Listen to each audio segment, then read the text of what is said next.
was there such a personality. Now, there were so many great, powerful, potent personalities. And so, once in a while, though, Krishna decides that I am going to do something very marvelous.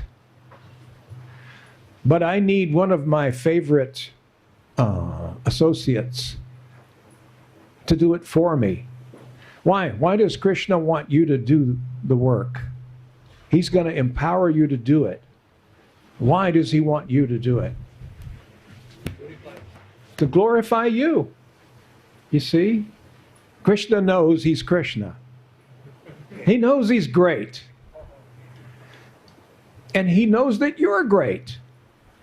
You might not know you're great. And the rest of the world doesn't know you're great. And Krishna wants to fix two things at the same time. Lord Chaitanya wanted to fix the world.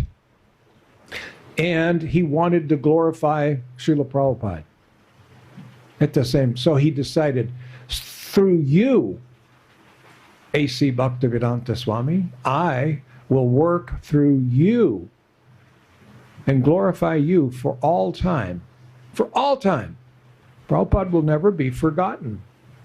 There was an article that I read, I forget, maybe 2 years ago, about men who become famous and men who become successful after 50.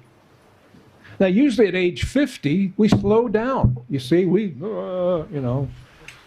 because, in your 20s, you're trying to figure out what to do and get an education and get started.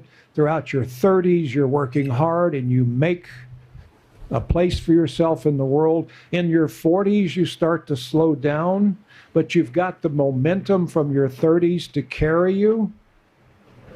And in your 50s, you're really slow down, By 60, finished. Unless you're wealthy, you'll have some experience maybe to carry you on. And so somebody decided that there are many people, not a whole lot, but there are many, who became very successful after age 50. That's unusual. And they listed, I should have remembered who some of these people were. I recognized many of them when I was reading this article. And one of them was A.C. Bhaktivedanta Swami Prabhupada. And they were praising Prabhupada for his success practically after 70. And it was amazing. The author of the article, and I'm going to look, I probably saved it. I just don't know. I put it on my hard drive someplace. I don't know where, but I'll see if I can find it. Was amazed at his 69 years old. He starts his mission and became incredibly successful. The success came after he was 70. It's amazing. You've got to have a little help from the Supreme Personality of Godhead to do that. Right? So Shaktavesh avatar. Krishna teams up with the soul. So Prabhupada was one of the very few people to actually make a life like he had, bigger than life, bigger than millions of lives after age 70. It's just incredible. So some of it, now you know the story, we all know the story, but we never get tired of hearing about Prabhupada Leela, do we? We can hear it over and over and over. And if I remember, I'll tell you some of my personal experiences. But I mean, Srila Prabhupada came to America and he didn't have a plan. Nobody back here in India, there was nobody in Kolkata saying, okay, now Swami, first you do this, then you do that.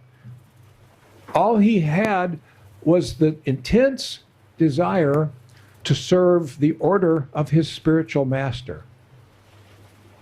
He had no money. He had already lived a full life. He went through householder life, business life. He'd already done. He was at the age when most people are home in a rocking chair with grandchildren on their laps, taking all kinds of medicine and about to go dead. But not him. This is so unusual. This, practically speaking, never happens. And yet he did it. No plan. The plan was, I will follow my guru's instruction. My guru gave me instruction. When guru gives you an instruction, along with the instruction comes the power, the potency to carry out the instruction. Prabhupada knew that. He knew it. Now you could say he had faith, but he's beyond faith. He knew that his guru would make him successful because he gave him the order, go to the West and preach. Ah, yes, I will do that. I don't know how this will happen, but because guru told me, I will do it. When he was coming into Boston Harbor on the Jaladuta, he's writing that prayer to Krishna. I don't know why you've brought me here. Do you see what he's saying?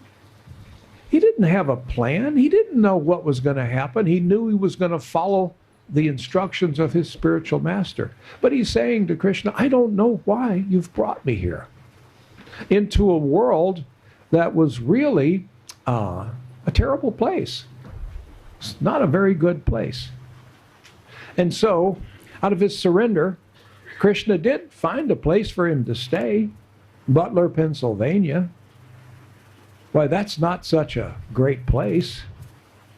You know, I mean, it's not, if you're going to start a Hare Krishna movement, that's not the best place to do it, is it? But yet Krishna made the arrangement for him to wind up in Butler. In Butler, they said, oh, Swami, you need to take this message of yours to New York. So he's like, yes, this is my guru telling me. Now, next step, go to New York. Take those trunks of books that you have and go to New York. So he did. He had no place to stay. He had no money. There was nobody there to say, yes, come, Swami, we have a nice bed for you over here. And your prasadam is waiting for you. None of that. He gets off the bus, and he's surrounded by drunk people. You know, people that are drunk, people that are sleeping on the sidewalk, you know. He found his way to the Bowery, which is a very low-class part of New York. And the only people that were interested in him were hippies, you know. Does anybody here, does anybody here not know what a hippie is? We all know. If you know what a hippie is, raise your hand. Okay, so we know what a hippie is. They're people that had renounced society. They had also renounced sanity, cleanliness, mercifulness, truthfulness, and austerity. To him, to the hippies, the only austerity they knew was not being intoxicated. If you had a job, you might have to not get intoxicated and be sober so that you could go do your job. But as soon as you got off work, then it's, you know. Do you know what the theme of the hippies was?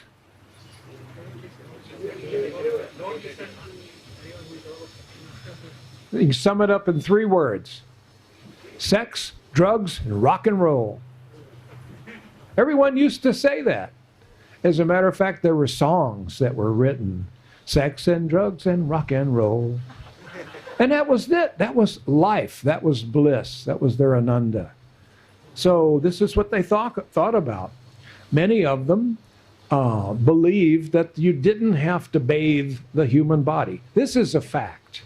There are hippies today, or hippie wannabes, people that want to act like hippies, and they don't shower. Maybe once in a while they'll bathe. They don't think you have to do that. The ones that do bathe, some of them believe that you don't have to use soap. You just need water. Once in a while, some water. So they were unclean, intoxicated. Illicit sex was not illicit to them. You know? Why, there was this one song, I don't remember, maybe Kirtaneshwar remember who it, but that song about if you can't be with the one you love, then love the one you're with.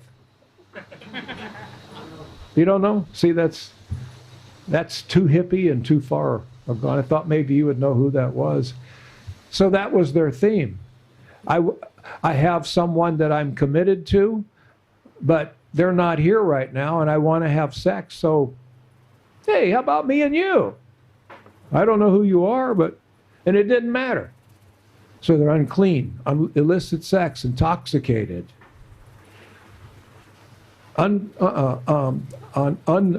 dishonest, you see. This is the kind of people that thought, hey, this guy's kind of cool. You know, have you heard about the Swami? Let's go see the Swami. So Prabhupada is there, ready to give Krishna, real Krishna, to whoever will come. And who comes?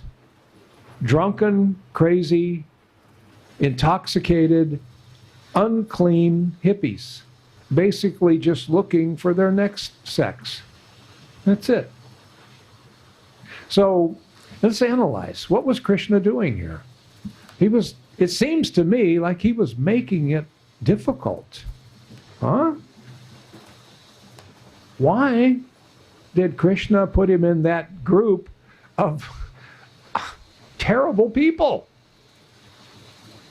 We don't know. So what did Prabhupada do? Did he say, that's it, I've had it, I'm getting on the boat, I'm going back? Well, he could have done that. He could have gone back to India, leave these crazy hippies alone. But he did his service. He did his service out of compassion for his guru, compassion for the hippies. Prabhupada had compassion on us. He loved these people, not because of who or what they were. They had no money, so he wasn't attracted by wealth. He wasn't attracted by any fame, so you're going to be famous amongst the hippies? They're lowest of mankind, you see. But he's a Vaishnava, and a Vaishnava cares and loves everyone. Why? Because everyone is a part and parcel of Krishna. And Prabhupada could see these people are more lost than anybody.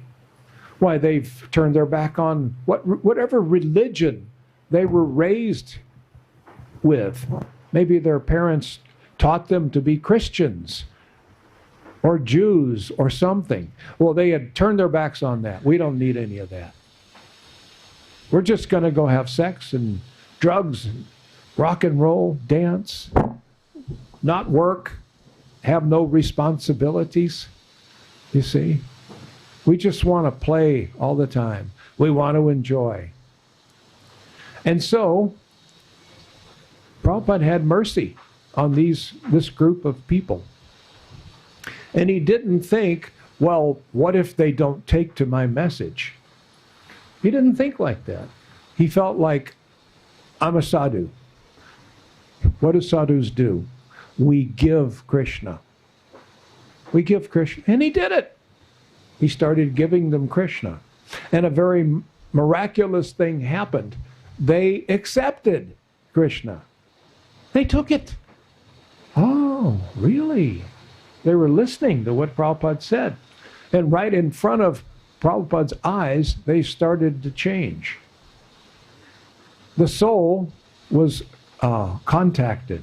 He was able to touch the soul. soul to soul. Srila Bhakti Vinod Thakur said that this bhakti is transferred soul to soul. Not necessarily just words, mouth to ear. I can say it, but my soul needs to touch your soul. Our hearts need to touch. I have to be concerned about your well-being. So in that day, maybe this applies to all of you too. Until you met Krishna consciousness, until you met the devotees, whoever showed you that much love as the devotees did? Huh?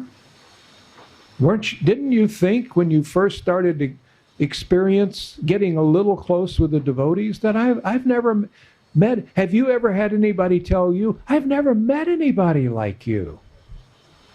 Huh? It's like that. If you are a devotee of Krishna, the people who have never met a devotee are going to say, I've never met anybody like you. How many times have you heard that? Over the last 50-something years, it's been thousands of times I've heard people say, I've never met anybody like you. Why? Because I care about you. Why do I care about you? Because it happened to me. My guru and his followers cared about me. They gave a damn. They weren't looking to get something out of me, money or anything like that. No, I want to save you. I want to save you. I care about you. Loving compassion. And so the hippies were touched. Prabhupada's soul touched their soul. And that touching from the devotee lasts forever. It lasts forever. And it only takes a minute's association. With someone who loves you, it only takes a minute for you to become attached to them. Isn't that right? And so the hippies became sold out to this Prabhupada. And more came. More and more people heard. Lord Chaitanya is sending these souls. It didn't matter that they were the lowest of mankind. That didn't matter. They were not low. Their habits were low. Their lifestyle was low. They were parts and parcels of Krishna. And Prabhupada knew that. I'm going to touch these souls. He didn't judge them. You know, well, I'll take you and you, but not you. You're too low. He didn't do that. So come on. Come on. Here, take some prasadam. Let me cook for you. And so here he is. When he got the facility of 26 2nd Avenue, he had a place that he could cook. Not just for himself, but for all the hippies that would come. He would go out and beg some money, sell some books, buy some sabji, and then cook it, speak to them, touch their hearts, and then feed them. Sumptuous prasadam. And then he would clean up. Sometimes Prabhupada would be giving a class, and there would be hippies sitting in the room, 26 2nd Avenue, or in the park, or wherever, and they would be kissing. They would be intoxicated. Some of them would be kissing. You see? So, but Prabhupada wasn't irritated by that. He gave his heart.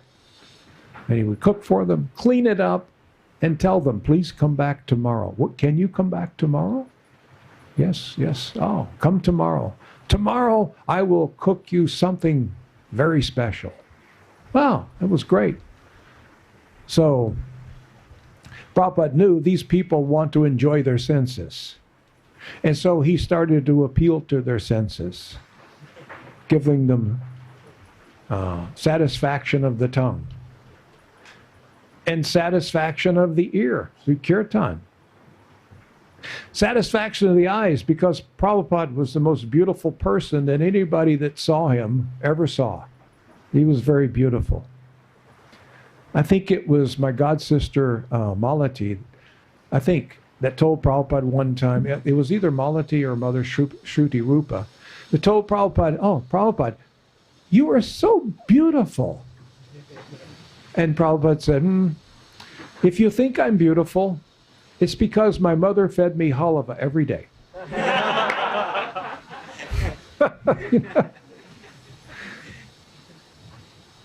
So from this, everyone told their friends, hey, guess who I met? I met this Swami from India. And he cooks and he sings and it's so nice. And we dance. So you got eating, dancing, singing. Yes, I'll come with you to see this Swami. Yeah, that's great. And so more and more people came. They were attracted. Their senses were being gratified. And their souls were being touched. Their hearts were being warmed. They were feeling, wow, I found a real relationship with someone. This Swami is so lovable. And I love him so much. So he conquered them. He conquered their hearts, and they fell in love. And so they started to want to serve. I want to serve. How can I serve you?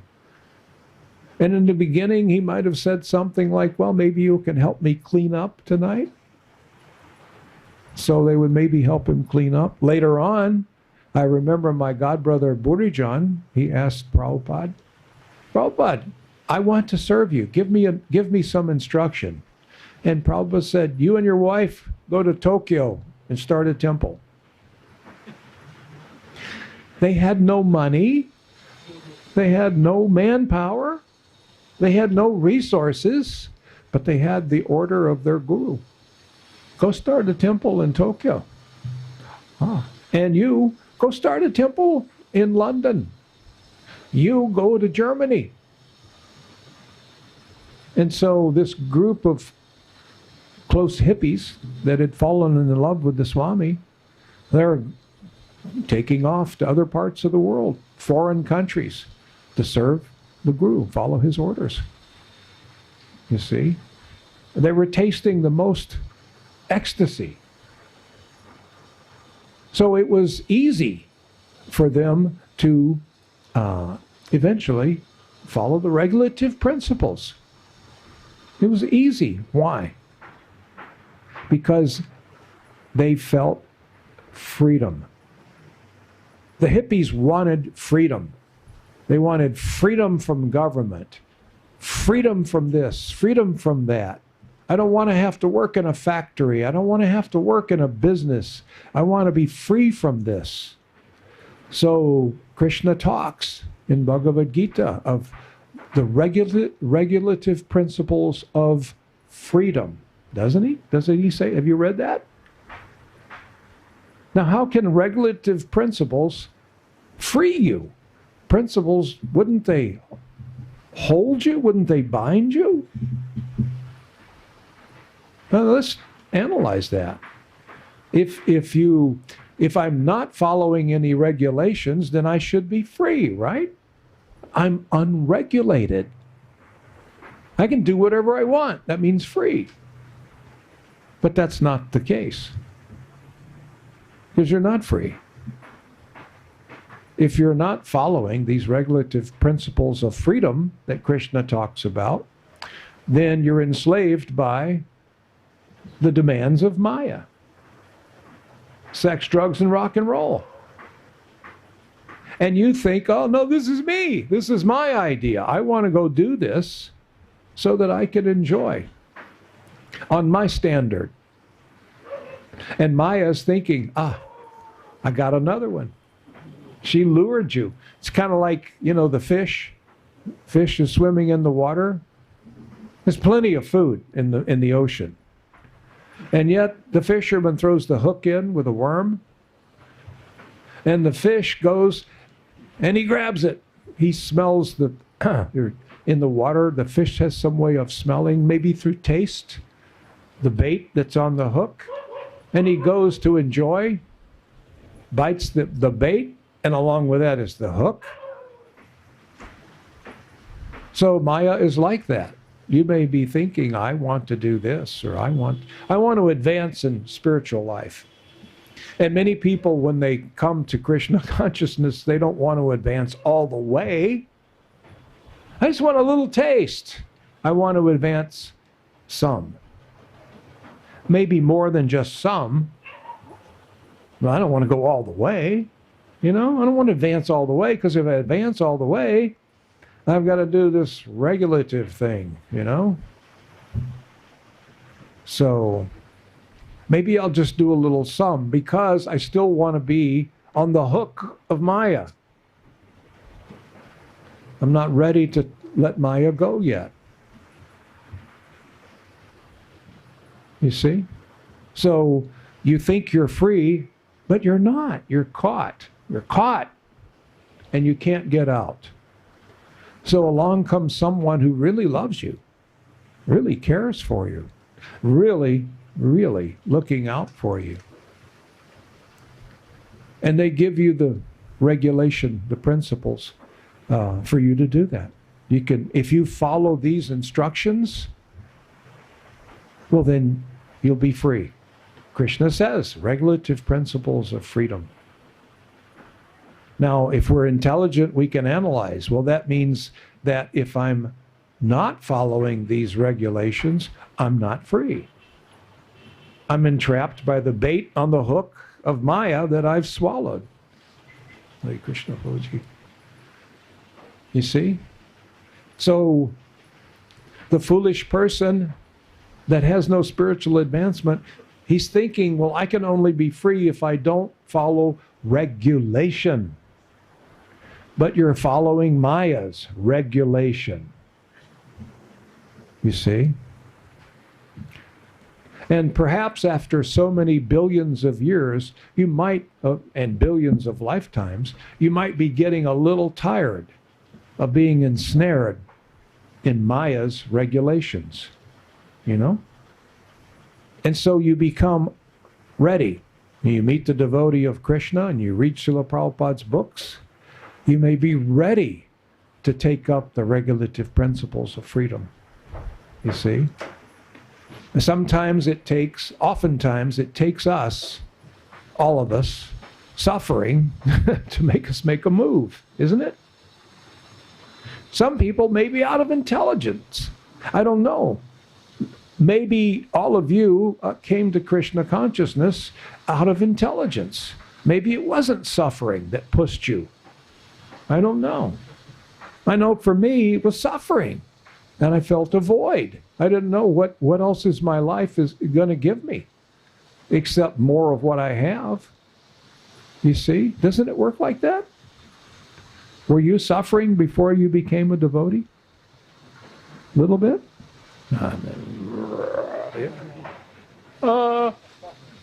And you knew it, didn't you? And you too, I'll bet, huh? Yeah. So we were ready. We were suffering. And so you meet the devotee of Krishna, and you, through that devotee, you are introduced to Srila Prabhupada through his books. And now you see a chance to escape the suffering through the regulative principles of freedom given to you by someone who cares for you, someone who loves you. And I don't mean the kind of love that fades, kind of comes and goes. You've had that, haven't you? We've all had the kind of love that comes and goes. It's not our nature as eternal living entities for anything to come and go. It should come and stay. Right? But things don't do that in the material world. Wealth doesn't come and stay. Sometimes it might. Oh, wait a minute. Until death. And then all of your heirs will fight over it. They'll go out and hire lawyers and fight over what you left. You see? So, can you understand how the hippies decided that I'm tired of suffering? Maybe there was one or two that I just out of intelligence thought this is what the better thing for me to do. But most of us were pushed by the suffering. And Prabhupada was able to open the door. Come, let me take care of you. Come. I have the formula for you to escape this. You see? And so it was, is this mine? Can I have? And so it was easy.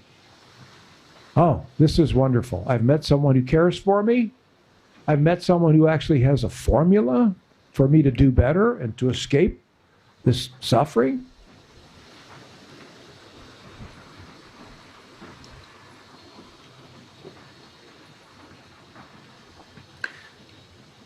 And so, hippies or not, Prabhupada cared for us. He actually cared.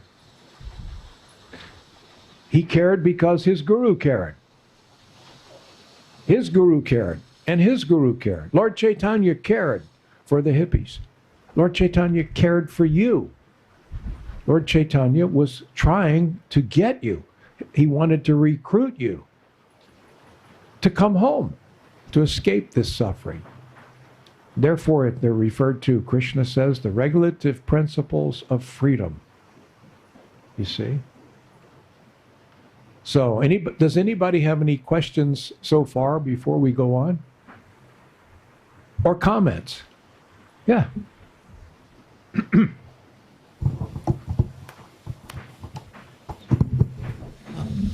Next, Prabhuji. Why did Srila Prabhupada go to hippies instead of approaching normal persons? Say again? Why did Srila Prabhupada go to hippies instead of going to normal persons and preach them? Why did he go where? Hippies. Hare Krishna. He is asking, why did he go to hippies and not to normal people? Hippies came to him. It wasn't like Prabhupada was looking around at all of these successful business people and normal people and not that group over there. It wasn't like that. Prabhupada was sitting and chanting, Hare Krishna, Hare Krishna. And the hippies are like the ones that said, oh, let me hear more of that. Prabhupada says, yes, yeah. So now you've learned the words to this chant? Oh, yes. So now here, you chant. Huh? Can I? Yeah, you. Okay. Hare Krishna. Oh, hey, this is good. Okay, now you. Like that. Who else was there? Who else came? Who did Prabhupada reject? Who did he pick? I shall go and preach to this class, or I'll go to preach to this class. It didn't work that way. Prabhupada he opened the door for anybody that would come. Hippies showed up. And they liked, oh, you like this? Yeah. You like how I cook? I'll teach you. I'll teach you how to cook. You know? You don't seem to have any real culture. This Western culture is lack of culture. So I'll give you culture. I will make you happy. I'll make you happy. You'll chant and you'll be happy. I guarantee you. Just follow what I say. Can you do that? Yes, yes. Yes, Prabhupada. We can do that. So they tried and it worked. They told their friends and their friends came. Many people who became devotees, many people who surrendered to Prabhupada brought their relatives and their friends, their brothers, cousins, their next door neighbors, classmates, you know. So, we don't know. I don't. Why was it the hippies? It appealed. It appealed. I think everyone else was a little too puffed up maybe and a little too proud. A businessman may think, well, I don't have time for this. A lot of times business people are so engaged in making a living and they have so many responsibilities that they have so many excuses. Why not to spend more time developing any God consciousness? I don't have time. Well, the hippies had nothing but time. They had no jobs and money. You know, Many of them no place to live. Wherever they were, they would sleep, and that could be their home. You know? But it wasn't that Prabhupada targeted the hippies. You see? Prabhupada would have given his mercy to anybody who showed up. Now later on, after that first wave of people, later on, many people in different walks of life started to read Prabhupada's books and surrender and take up the regulative principles of freedom. You see, businessmen, it's like George Harrison said, there are, I forget the exact words, but he called them like closet Krishnas. There are many people who are Hare Krishnas, but nobody knows it. They're insurance people, business people. They go to work every day just like everybody else, but they're Hare Krishnas. So that became a thing. So many people from all walks of life. Some of the richest people in the world. Henry Ford's great-grandson became Ambarish Maharaj. And, I can't remember her name, my god sister's name, that joined in Detroit. Do you remember, Prabhu? Huh? Yeah. Yeah, she was the daughter of Walter Reuter. Yeah, who was, bazillionaire. Yeah. Money. So he went from hippies to the highest. Why, the great errors started to come. When someone like that chooses to join Hare Krishna, they already know what their future is going to be like. All I have to do is follow my father's instructions. When he dies, I'm going to get millions of dollars. There are many people who are still devotees, had great fortunes waiting for them. You see? But they found Prabhupada. They found Prabhupada and they didn't care about the fortune anymore. And sometimes that cost them everything. Sometimes they received their inheritance anyway because their parents, after some time, they became impressed with this Prabhupada. They became impressed. Oh, yes. I remember Giriraj Swami, his father offered him $1 million. He said, I'll give you $1 million if you'll leave this Hare Krishna movement. You know? He's living with the Hare Krishnas, and here his father says, come on home. I'll give you $1 million just to start it off. I'll give you $1 million. Now, $1 million in the late 60s, well, that was a lot of money. That was like 2 or 3 million today, maybe more than that, you see. I asked Giriraj Swami, weren't you tempted? What do you think about it? No, weren't you a little tempted? He laughed and he said, no. I said, not even a little bit? He said, no. I couldn't leave Prabhupada. So in other words, there was no value. You can't stack the money up high enough to get me to leave my beloved Prabhupada. Prabhupada became everything to these people. So even your millions of dollars today, and the vast fortune that I'm going to inherit when you leave your body. No. I can't give up my Prabhupada. I'll never abandon Prabhupada. Because Prabhupada's love for him had awakened his love, the dormant love that the living entity naturally has. The pure devotee can do that. He can awaken your dormant love. And Prabhupada had done that. So, that answer your question? Why hippies? Good question. Anybody else have any? Yes, Prabhu.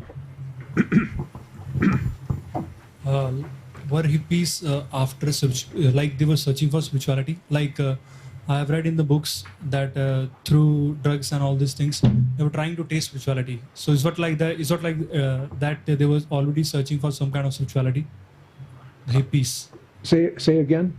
Like this hippies, they were already searching after some kind of spirituality, because I've already read in some books that they thought that drugs is a way to get some kind of spirituality. Oh yeah, yeah. You know, if you eat some psilocybin mushrooms, maybe you'll see God.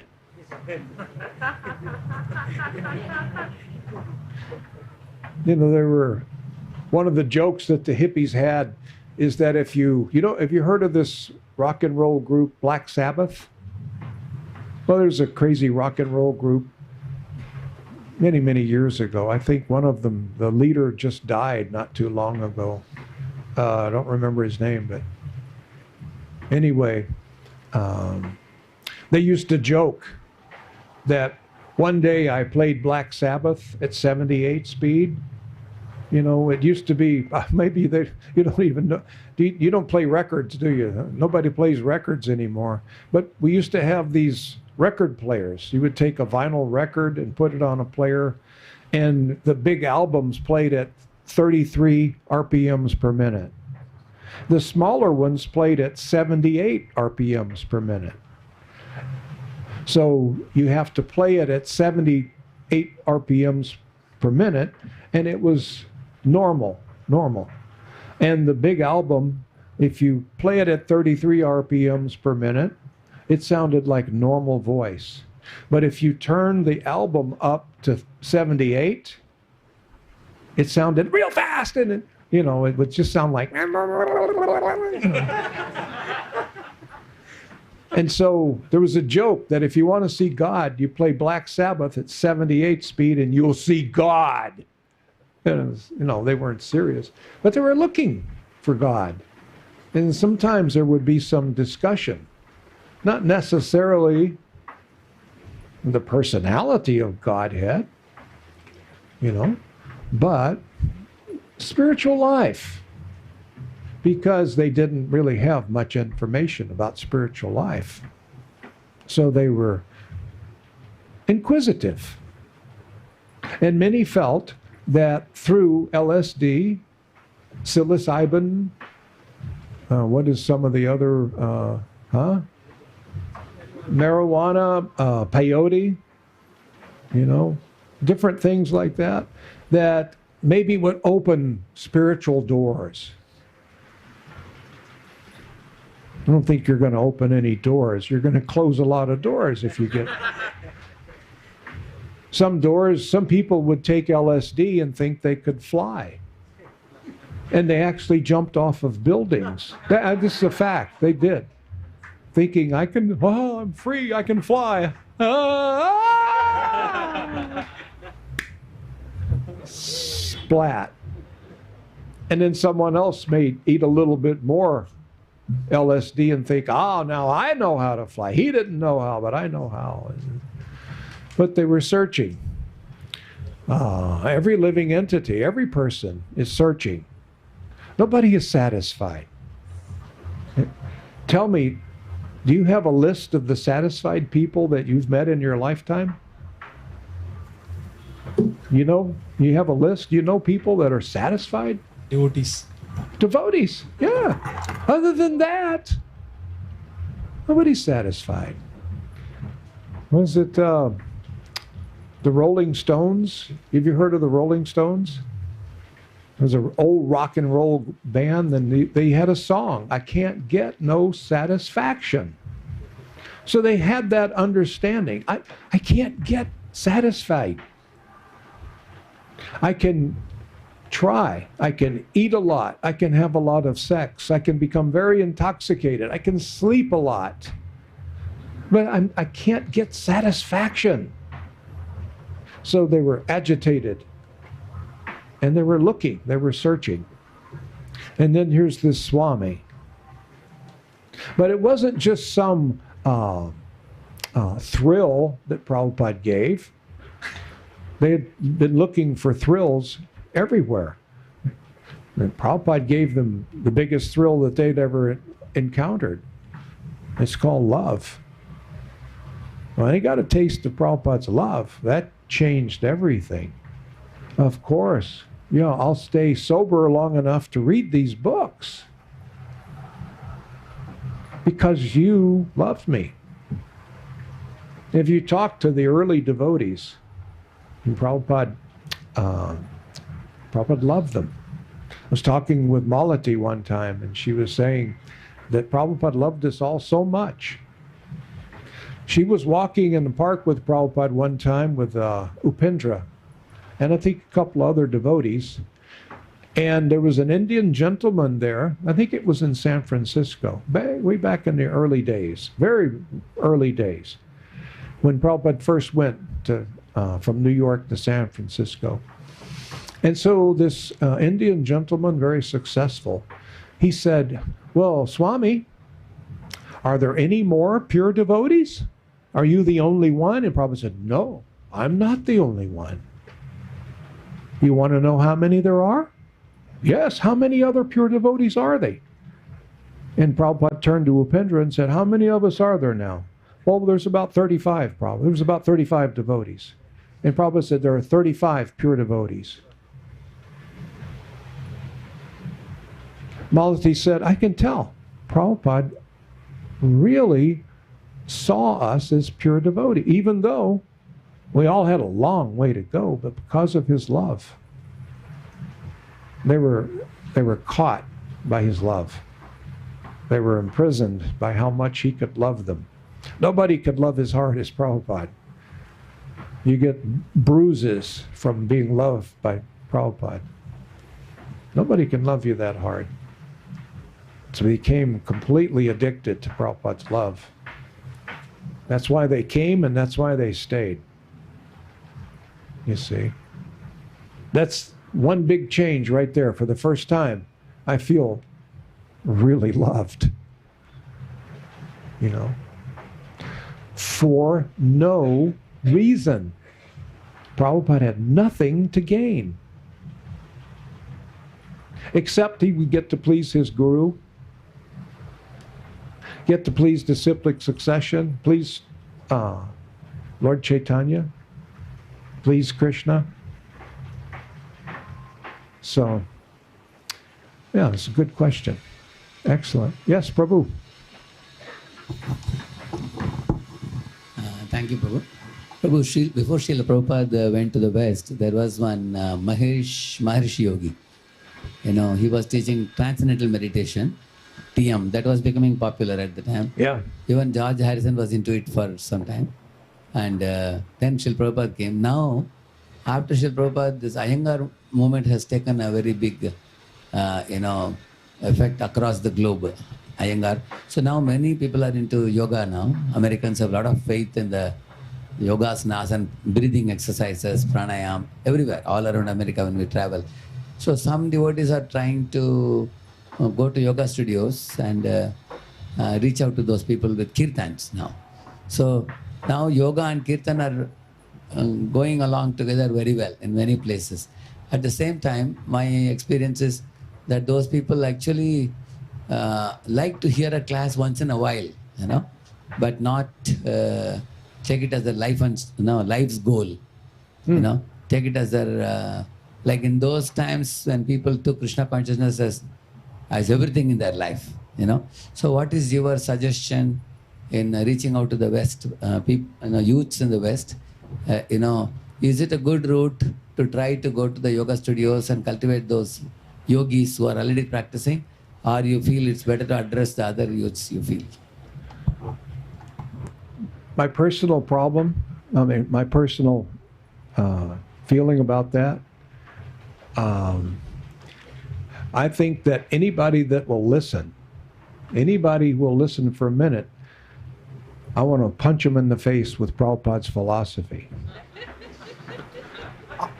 I'm not going to spoon feed you. Well, now I might, but it's going to be a big spoon. I mean, it's going to be like a big truck. I'm not going to water it down. I can't. There's no way. Just because, and I've done this. I remember prowling around and looking for yoga studios that would let me speak. And once in a while, they would let me speak. I was all alone in different towns, and they didn't want me to talk about God, And I'm thinking, well, what do you want me to talk about? Well, yoga. My dear friend, I don't believe you know what yoga really is. But if you say it with love, you can say anything. They'll teach you that in marketing. In marketing, they teach you sometimes, people say the customer is always right. But they're not. Nobody's always right, except devotees. When we're following in the footsteps, we're always right. So sometimes you have to tell people, no, you're wrong. And they'll teach you in marketing classes that you can say anything to anybody if you say it in the right way. What we learned from Prabhupada is if you say it in a loving way, you can get away with murder. But if you're thinking that, well, maybe if I don't spoon feed them, they won't like me. If I don't say, yeah, okay, your impersonal thing is okay too, that they won't like me. I don't care if they like me. I've got a duty to my guru to say what he says. I can't say, and how cruel would I be if I didn't say enough of what he says to get you to come over here and be a devotee too. I don't care if you don't like me. Prabhupada likes me. I've got so many people that like me. I'm not in this to make friends, So one advantage of old age is you go beyond that. We're not looking for Facebook friends, popularity. So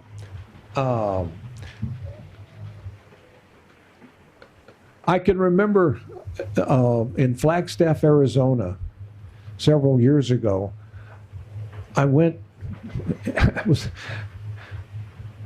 I talked this yoga guy, the owner of the most successful yoga shop in Flagstaff, to let me speak. And he's looking at me, hey, this is cool. This is going to be great. And they were, of course, totally impersonal. And they assumed that I would be impersonal too. Well, everybody who dresses like that's an impersonalist. Well, So I went there and I spoke. I asked him, how long should I speak? He said, maybe an hour, longer if you want. If they're interested, you can stay.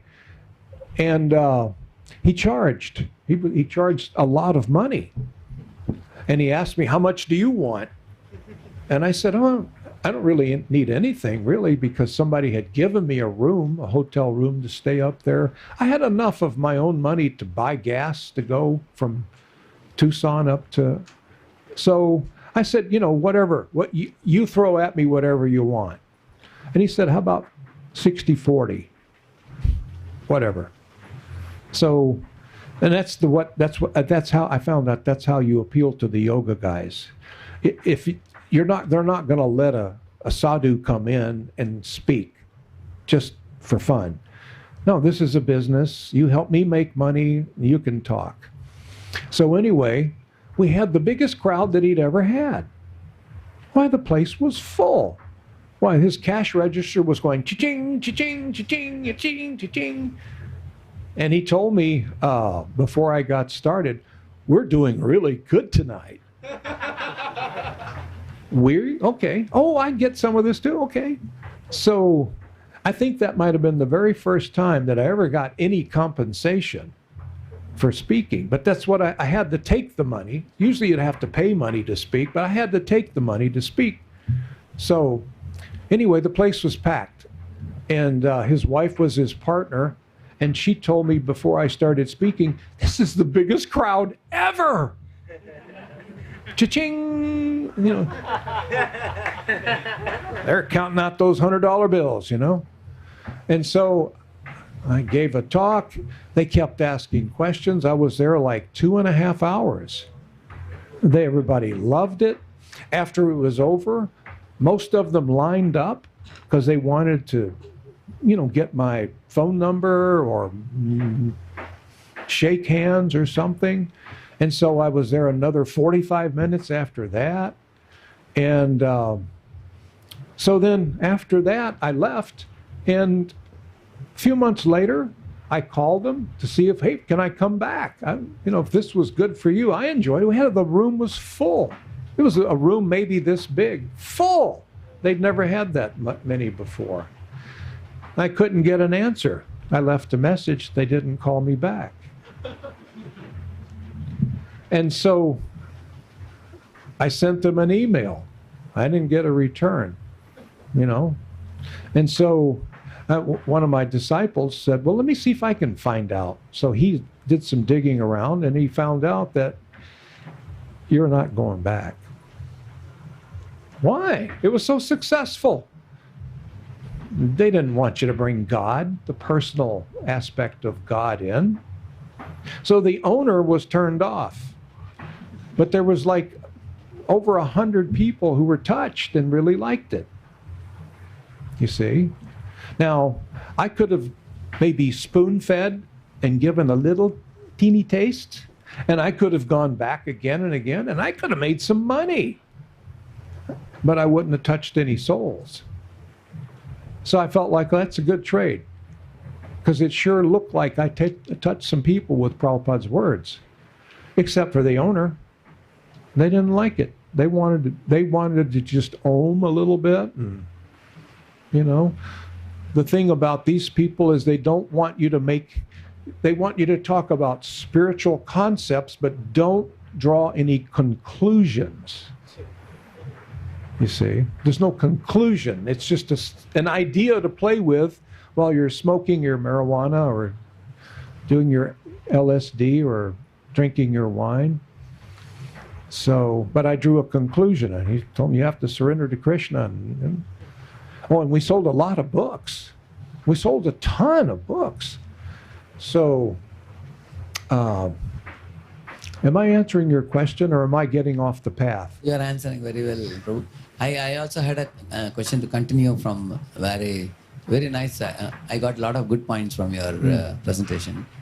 Now, in your Tucson outreach, as per your vision and mission there, in reaching out to the Westerners, what is your understanding of what is success in outreach, in the Western world? What would you count as success? Some 3-4 points, if you suggest, it will be very valuable. No. Success in the outreach? Yeah. I come from a business background. You're effective when you walk away with their money. If you just go tell people about your product and that's it, that's failure. It means we complete the deal. I'm going to tell you what Prabhupada told me, and I want you to surrender. Now, you can't say it in those words, but you've got to know what your game plan is. In business, they say, start out with the end in mind. Know what you're doing. Stephen Covey wrote this. It was part of his 7 Habits of Highly Effective People. And when I was in business, I had to teach that to, I had this position where I was teaching, successful salespeople how to do this. So you got to know what you want them to do. What's a success to you? You become a devotee of Krishna, sold out. So if you take a step, the right step, then I know you're on your way to selling out, And that could be that you'll agree. Can you chant? Do you have an extra 5 minutes a day? You can chant. Could you chant for 10 minutes? Well, yeah, I think I can do that. Yeah. Can you read this Bhagavad Gita? I know you don't have time. Could you read maybe 10 pages a day. 10 pages and 10 minutes chanting Hare Krishna. Can you do that? Oh, yeah, I can do that. Okay. You think you could maybe stop eating meat? Okay, all right. We'll work on that, though. So we're making a connection here. All right, so I got 10 pages a day and 10 minutes a day of chanting. And then you talk to these people later on. You know, hey, guess what? Are you doing your 10 minutes and your 10 pages? Yeah, not only that, I'm doing like 40 pages a day, and I'm doing this and that. And guess what? I stopped eating meat. Oh, really good. You know, and you know why some people say they stopped eating meat? Because I wanted them to. So we touched. It's like Srila Bhaktivinoda said, bhakti is transferred through soul to soul. You got to touch the souls to get it. And so, yeah, I know where I'm going. It may take me a while to get them fully sold out, you know, fully. Yes, I want to become a devotee of Krishna. It may take a while. And some people, you know, after 20 minutes, they're ready. Some people, it may take years. You cultivate them in groups, you cultivate them, or how do you cultivate them? As you have been reaching out for last many years, do you cultivate them in groups with one mentor or some leader, or how do you take care of? All I ever did was just go any place where people would let me speak and say what I had read. But we can't expect immediate results. I remember it was in El Paso, Texas, and it was maybe 13, 14 years ago. And so I found these ex-hippie people, and they had a yoga salon. It was the most successful yoga salon in El Paso. And El Paso, Texas is out in the middle of nowhere, you know. And so I would go there and I would give class, and they had it downstairs in this building, and it was dark. You know, there was a light on me, but I really couldn't see. I could tell there were people there, but I couldn't see faces. So it was just, I don't know, they thought this was cool to do it like this. I wanted to turn the light up so I can see their eyes. But so I would just preach my heart out as much as I could. And I didn't feel like it was getting any results at all. Nothing. And so some people had told me, well, the Hispanics they're not going to follow the regulative principles, and they may come and let you cook for them and sing with you, but they're not going to take this up. You know, and I thought, oh, you know, I don't think that's an impediment, really. Hippies did it. Hispanics can do it. So anyway, 10 years goes by after I had been making that circuit, and I spoke there maybe 5 times.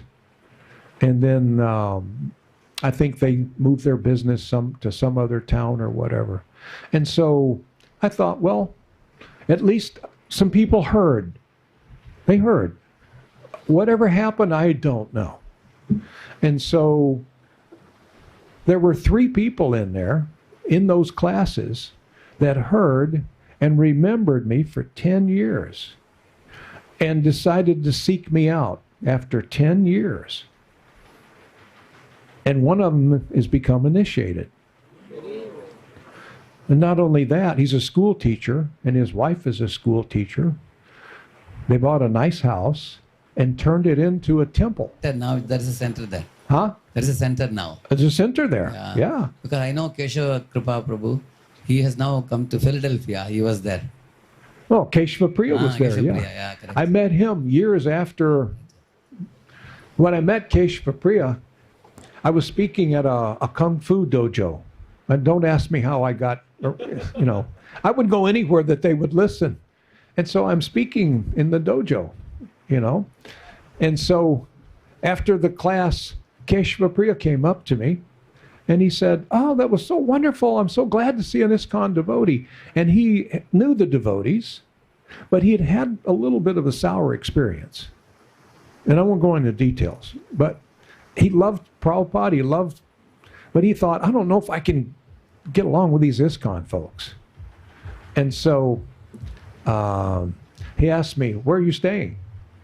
Well, I was staying in a garage. There were some people there that were letting me staying in their garage, you know. So I told him, and he said, no, you can't stay there. And I said, but I don't have any place else to stay. And he said, well, where do you usually stay? And I said, at the Montana Motel. And he said, but that's a house of prostitution. I said, I know that, but they give me a room. They were nice Gujarati people, and they would give me a room. He said, you can't do this. Okay. And he said, I own hotels. You stay at my hotel. I want you to move to my hotel. And I said, I'm thinking maybe he had another junky motel like the one I was staying in. And I thought, why would I want to pack up and move? I'm staying in a garage, but I don't want to move into a motel with prostitutes and everything. And might as well stay here. And he said, no, I insist. And I said, all right. So then as I got to know him, he had several hotels. And then he went on to become, as a matter of fact, he and his wife were living in a hotel room of the hotel that he owned. It was a Holiday Inn at the time. Now it's a Best Western. But he sold it. He sold all those except one. He kept one hotel. And so he went on to become more and more successful through the years. And Guru Prasad Swami, we used to travel, preach together. And I told him, why don't you come to El Paso sometime, you know? And so he said, yeah, okay. So Keshava Priya bought him a ticket. And we got him to come to El Paso. And we went to dinner at his house with he and his wife. And we just had a great time, you know? I mean, Guru Prasad Swami, who can meet him and not love this guy? You know, he's just...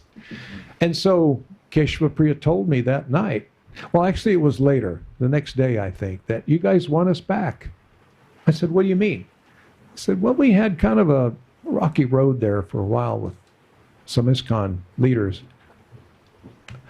And so, but we like you guys. Because, you know, Guru Prasad Swami and I, when we get together, we get a little funny. You know, we just like to have fun. So we're not, no, it's, so anyway, our friendship grew over the years, more and more and more. And finally he got initiated. I mean, everything was going well for him, you know.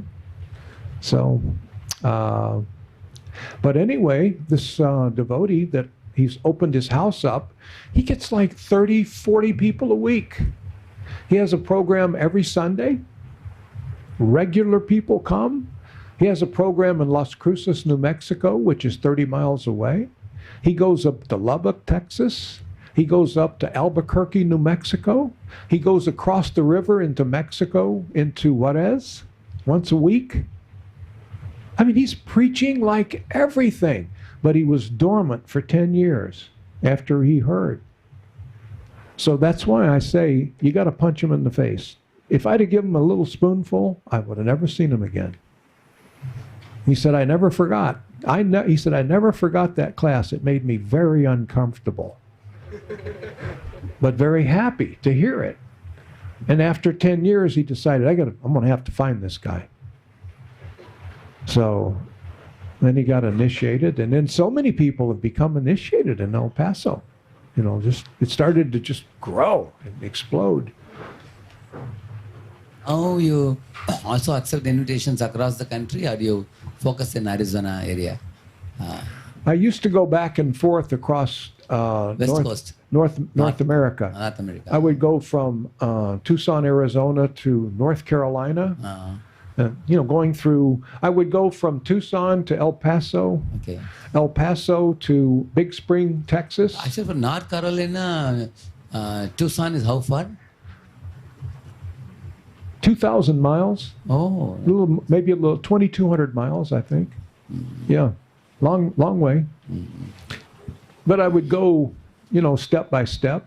I felt like, Lord do Chaitanya. multiple programs in different places. You would do programs. Huh? In different places, you would do one program and keep moving. Yeah, Lord Chaitanya said every town and village.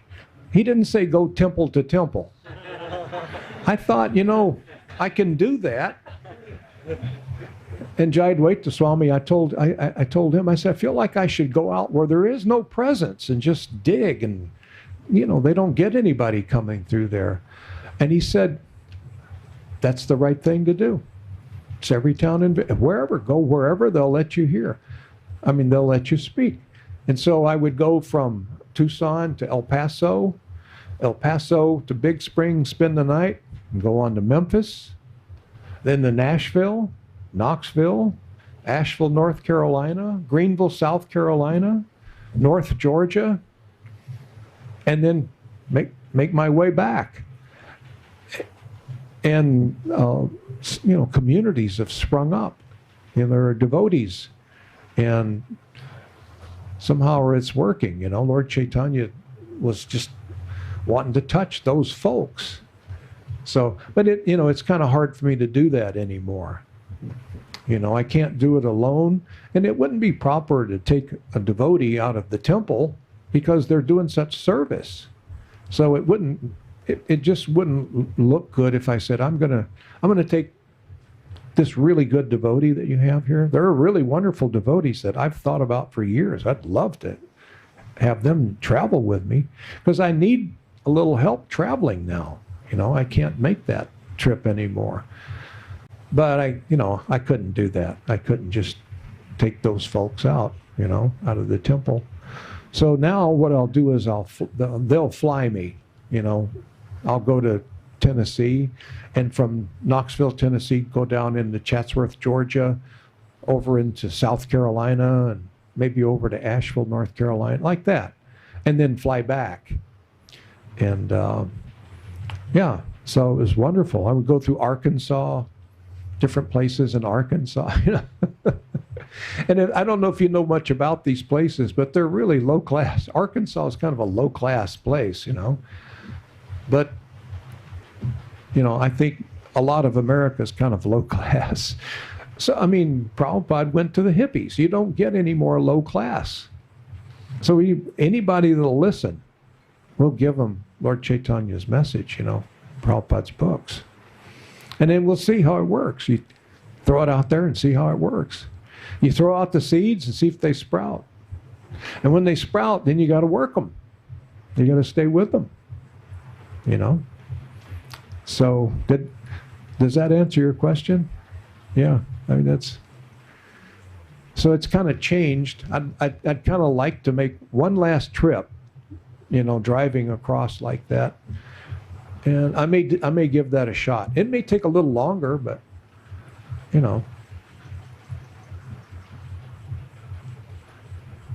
good question. It awakened a lot of At memories. that time you were driving, I believe, in the car, one place to another. Yeah, just driving. Must have been very tedious. I got to where I could only travel for 5 hours before I got just so tired, And it just so happened that Lord Chaitanya set it up that it's 5 hours from Tucson to El Paso, 5 hours to Big Spring, Texas, 5 hours to Dallas, 5 hours to this place where I was speaking in Arizona, in Texarkana, and some little town, and I can't remember the name of the Arkansas town. When you go to these places, you stay for a week, is it? Like 3-4 days? 3-4 days, sometimes 5, Sometimes as the years went on, I'd have to stay more days so that I could make the next 5-hour trip, but I'd like to see if I could do that at least one more time. It was very wonderful. Preaching is very wonderful. How many of you here are preaching? Ah, look at that. All right. How many of you want to preach? There you go. So then, don't let us get in your way, right? If you want to preach, don't let anybody get in your way. Just start talking as you. But don't, in the West, that word preach has a negative connotation. Don't preach at me. Why are you preaching at me? But Prabhupada used that term, preach, preach. It means to a pure soul, preaching is the essence. To the fallen soul, preaching, why are you preaching? So speak to whoever you can. Develop a little bit of compassion. Want to save them. Really want to. If you really want to, not that you're anything pure, but want to because your guru wants you to want to. So maybe you start out by wanting a little bit. I want to save you a little bit. And as I see people being saved, I'm going to want to save people more and more and more. And I'll get to where it'll consume me.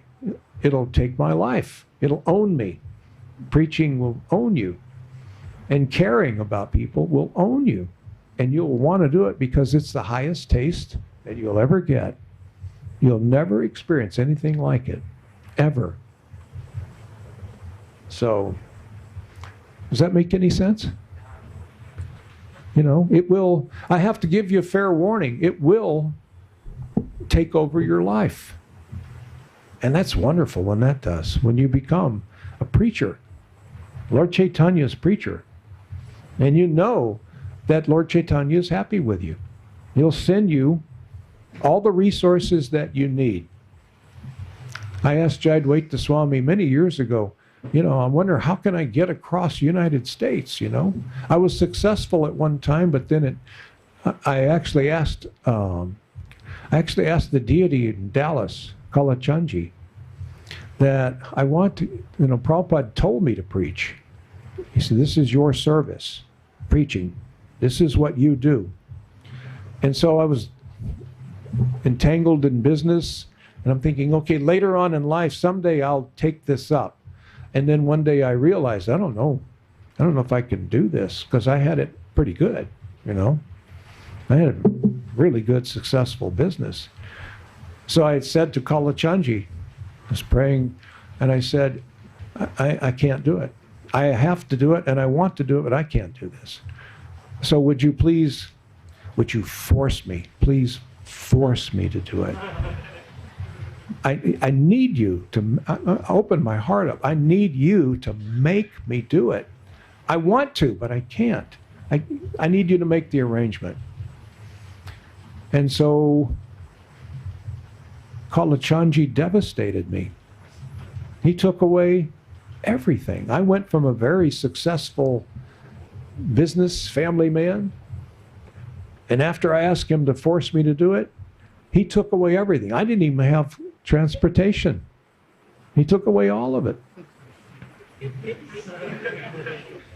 The GBC temple president of Texas, Jivananda Prabhu, he's not the temple president anymore, but he was for many years, disciple of Tamal Krishna Maharaj. He said, Jivananda Prabhu, move into the temple. Just move in. I said, yeah, okay, yeah, so this is it. Kalachandji did it. The only thing is, when I asked him, and I even told Kalachandji, I said, look, when I ask you to devastate me, to make me do it, I didn't mean right now. I was thinking some out there, someday in the future, can we... But I wasn't specific now, was I? I said, no, I want you to force me. Pow! It's like, can you imagine the bomb? You hear the bombs coming? It was like that. It was like right out there. When I walked out of the temple room, I walked out into a whole different world. Things started to fall apart right away. And I found myself with nothing but Krishna. I didn't have anything. He took it away, everything. And I didn't miss it. I didn't miss it. Because I realized I didn't really have that everything. Money, You know, I was well known in my industry, and so I had some fame, success. You know, it was great. But it wasn't gonna. Wasn't gonna be able to do what I wanted to do. Ultimately, I wasn't gonna be able to do what Prabhupada told me to do. And Prabhupada told me that is your service. That's it. You speak, you preach. So I always wanted to do it. So it's kind of like I said, you know, can you help me? You know, force me to do it. Yeah. Bam! So go out there and preach. And if you have difficulty preaching, ask Krishna to force you. And if you don't want to do it right away, tell him later on, or tell him something like that. Make a tighter deal than I did. I just want, hey, force me. Yeah, okay, pow. You know, you want force, you've got it. So, yeah, preach as much as you can. I always tell people, be a friend to yourself. You have friends? Be a friend to yourself. Be your own best friend. Do what's right and good for you. How many people, for the normal person, how many people are out there looking for what's best for you? You got to do that. Now, your spiritual master will look out for you. And so what's best for you, as if you're being a friend to yourself, is to follow the instructions of your spiritual master. The spiritual master offers you a whole new life. So you, as your own friend, should say, I need to do this. I will do this. I'm going to look out for me. I want to make me happy by following my spiritual master, by making Guru happy. If I please Guru and Krishna, then I'll make me happy. So do it. Ask Krishna. Give me the resources, please, Krishna, to be a preacher, and empower me to save as many people as I possibly can. Give me what I need. Force me to do it. Can you do that? Is that something you would do? Ask Krishna to force you? You should get to that point. Huh? I know. It took me a long time. I was afraid. But you get over it. And then, as soon as I did that, I was in my 50s by this time. As soon as you do that, you realize your whole life, now you'll have everything that you've been wanting. The best part of your life comes when you do that. Everything else was going up the steps to that point to where you have the best part of your life. Let your life close happily. You ever go to a movie? How many people here go to a movie? Ever? You ever go to a movie? Yeah. We want movies to have a happy ending, don't we? Did you like movies that have a sad ending? You want a happy ending. What about your life? You want your life to have a happy ending, right? Like the movie, where the guy is happy, he won, he conquered over evil, right? So you want this for yourself. You want a happy ending. So ask Krishna to help you with this ending. The hardest part of writing a book or a movie or a screenplay is the ending. How do I bring all of this together? All of these chapters of my life, and how do I bring it all together? And it ends like where people will see that and say, wow. You see? Wow, that's great. So you want a happy ending, don't you? You want your life to end happily. How's that going to happen? You're just going to roll the dice and see if it happens? You're going to have to make it happen, and you're going to need some help. Just ask Krishna. He'll help you. He wants you to have a happy ending too. So what is that happy ending? Maybe owning a beachfront expensive house in Goa? Huh? The big bank account and cancer? And your teeth falling out? Your teeth may still fall out if you're a devotee preaching. I lose teeth all the time. Cancer may come, you don't know. So many things. But you're going to be happy. You want to close this story happily. And I think if you read Prabhupada's books, you'll see how that's going to manifest. What's that going to look like? Don't just wait and see if it happens.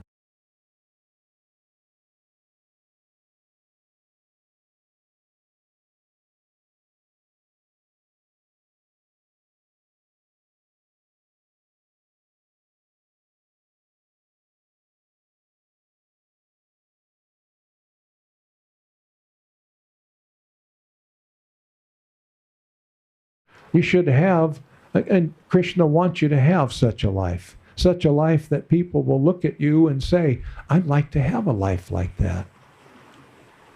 Wow.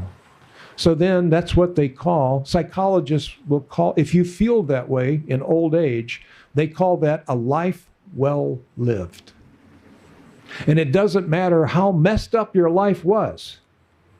You have a happy ending. It was a life well lived. Because you got the end, you see. So you're writing this story in your life. End it properly. The hardest thing is to come up with a happy ending. So end up a devotee of Krishna. Become a pure devotee of Krishna. If you're not initiated, take initiation. Find the spiritual master. Do it. Don't wait. If you're having difficulty, ask Krishna to help you. Ask somebody that you have some faith in. How many here are initiated? All right, that's not enough. What are you waiting for? All 16 rounders, almost all the devotees. Huh? How many 16 rounders here? 16 rounders. How many what? 16 rounders. Wow, you're a heartbeat away from being initiated. Well, maybe a little bit more than that. You see what I mean? You're close.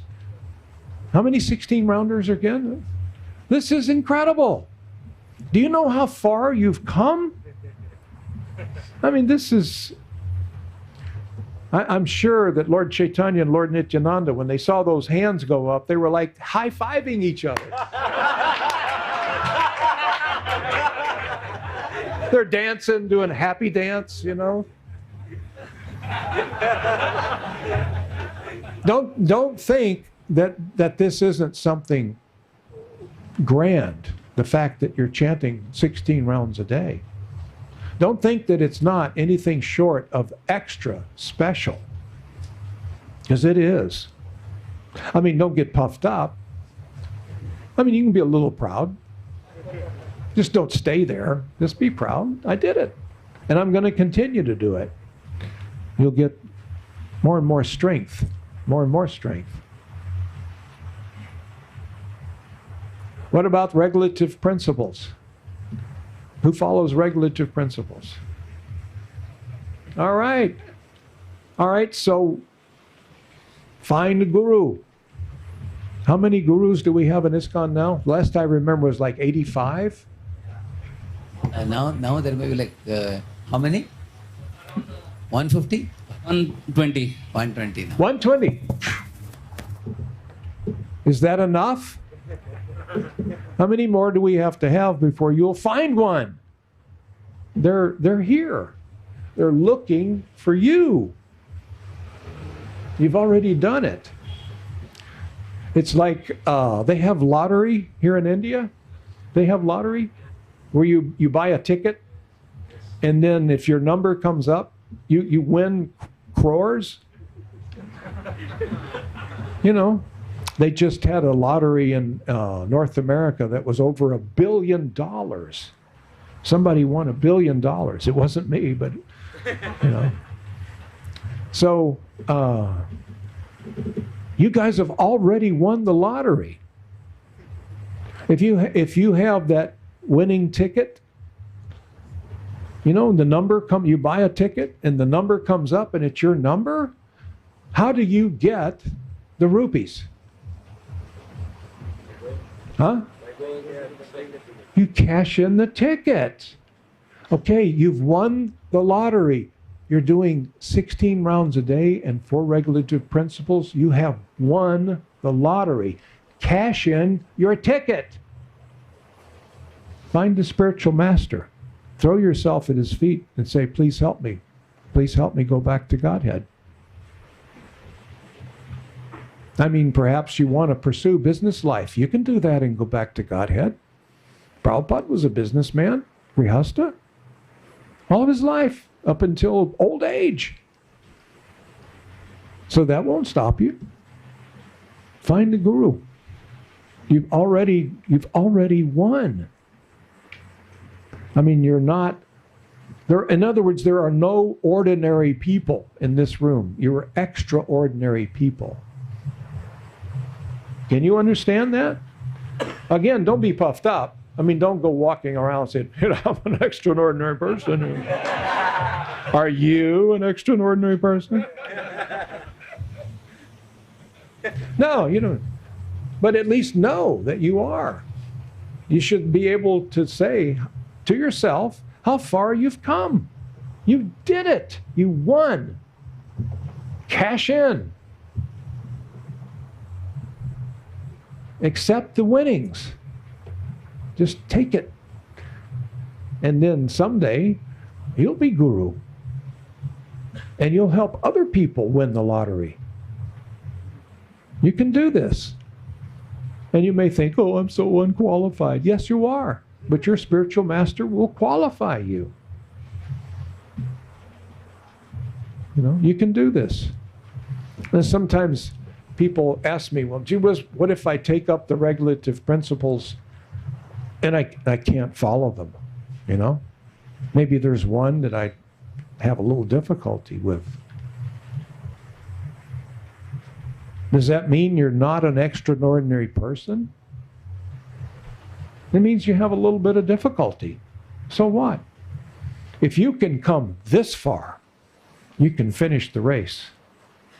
Sometimes it may take you a little. What happens when you, I remember back in my youth, which was so far ago I can't remember how long, I was fond of boxing, you know? So what do? My boxing coach told me, so what do you do when you get knocked down? And the way he told me that is we were boxing together. He was training me, and he hit me right in the face. I was laying on the canvas, you know. He said, all right, do you know what to do now? I said, go to the hospital? No, you get up. You get back up. Are you going to knock me down again? No, you'll probably knock me down. But you've come this far. You get knocked down, you get right back up. And you have that attitude. All right, you knocked me down, but you can't do it again. And even if you do it again, I'm still going to get back up. Live your life like that way. You know, don't think that if I have some little bit of difficulty, that's it, that's finished. You know? I'm not a devotee. No, you had some difficulty. You won't be the only one. You won't be the first, and you won't be the only one that's struggling with that. Get up. Keep on going. You're an extraordinary person. You should be a little bit amazed at how far you've come. I am. When I see people, especially when you get this many people together that have come this far, these are winners. You're supermen. You really are. You're super among men. You're not ordinary. And super ladies. These are super ladies. And there's a high probability that you're going to take a punch and it's going to knock you down. But you're going to get right back up and you're going to keep right on going. And you've got all the help in the world. You've got all this room full of people. And get a spiritual master to help you. You need Shiksha Guru. You need as many good Shiksha Gurus as you can get. And you need a Diksha Guru. You need to do this. Be your own friend. Look out for yourself. Do the right thing for you. And then you can do the right thing for everybody. So don't be afraid. And, you know, especially if you're in business, you might get to a point where you can't chant all of your 16 rounds for a little while. That's okay. You just continue wanting to do it. And as first chance you get right back in there. You can't be defeated. If you've come this far, you cannot be defeated. Maya may tempt you a little bit, but any temptation that you have basically is coming from Krishna. Because if you've come this far, any temptation is going to be Krishna. He'll tell Maya, you back off. I'll deal with this guy myself. You know? You're no longer a fallen, conditioned soul. So, how do you want to end this story? You should think about that. Take some time. How do you want it to end? People plan for vacation. What are we going to do on vacation? People plan for retirement. You should plan for the moment of death. You should plan for the end of your life. That makes it a whole lot sweeter when you've got some sort of a plan. So, plan your work and work your plan. It's another business thing I've learned in business. All these business things I've learned help. They help so much. It was a lot of suffering to work so hard for all those years. But it was valuable stuff to learn. Plan your work. Then work that plan. That's the key to success. So, anybody, Prabhu, what should I wrap it up, or how long am I talking here? We can take few more questions. Okay. If you're okay. All right. You just throw something at me when you want me to zip it. Yes. Yes, Mataji.